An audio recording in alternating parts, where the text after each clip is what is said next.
खजाने की खोज। एक गांव में एक रामलाल नाम का एक किसान अपनी पत्नी और 4 लड़कों के साथ रहता था। रामलाल खेतों में मेहनत करके अपने परिवार का पेट पालता था, लेकिन उसके चारों लड़के आलसी थे, जो गांव में वैसे ही इधर उधर घूमते रहते थे। एक दिन रामलाल ने अपनी पत्नी से कहा कि अभी तो मैं खेतों में काम कर रहा हूँ, लेकिन मेरे बाद इन लड़कों का क्या होगा? इन्होंने तो कभी मेहनत भी नहीं करी, ये तो कभी खेत में भी नहीं गए। रामलाल की पत्नी ने कहा कि धीरे धीरे ये भी काम करने लगेंगे। समय बीतता गया और रामलाल के लड़के कोई काम नहीं करते थे। एक बार रामलाल बहुत बीमार पड़ गया। वह काफी दिनों तक बीमार ही रहा। उसने अपनी पत्नी को कहा कि वह चारों लड़कों को बुला कर लाए। उसकी पत्नी चारों लड़कों को बुला कर लाई। रामलाल ने कहा,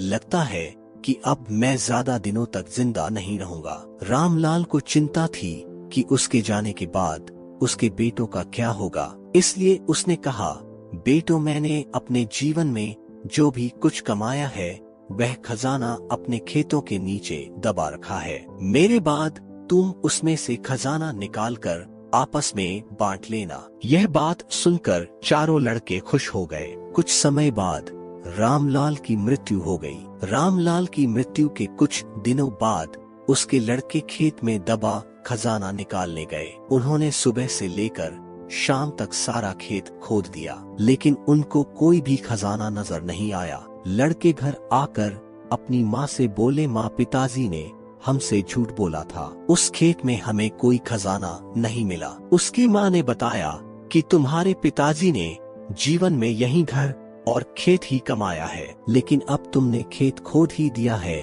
तो उसमें बीज बो दो। इसके बाद लड़कों ने बीज बोए और माँ के कहनुसार उसमें पानी देते गए। कुछ समय बाद फसल पककर तैयार हो गई, जिसको बेचकर लड़कों को अच्छा मुनाफा हुआ, जिसे लेकर वह अपनी माँ के पास पहुँचे। माँ ने कहा कि तुम्हारी मेहनत ही असली खजाना है, यही तुम्हारे पिताजी तुमको समझाना चाहते थे। सीख, हमें आलस्य को त्याग कर मेहनत करना चाहिए। मेहनत ही इंसान की असली दौलत है। दोस्तों, वीडियो अच्छा लगा हो तो वीडियो को लाइक करके चैनल को सब्सक्राइब जरूर करें।